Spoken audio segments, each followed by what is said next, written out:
এই হাদিসটির প্রেমে পড়ে গেছি, তো আপনারাও শুনে যান।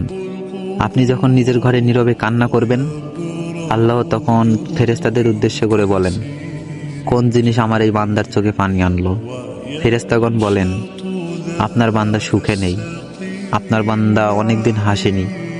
এই বলে ফেরেশতাগণ কান্না করতে থাকেন এবং আল্লাহকে বলেন, হে আমার রব, আপনি তো জানেন আপনার এই বান্দার হৃদয়ে কি রয়েছে, অতএব আপনি তার জন্য সবকিছু সহজ করে দিন।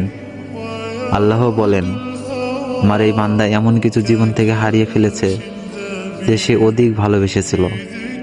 অতএব আল্লাহ বলেন, আমি শপথ করছি, আমার বান্দা যা তার জীবন থেকে হারিয়েছে তার চেয়ে উত্তম জিনিস আমি তাকে এনে দিব, যা দেখে দুনিয়া ও আখিরাতে সবাই বিস্মিত হবে।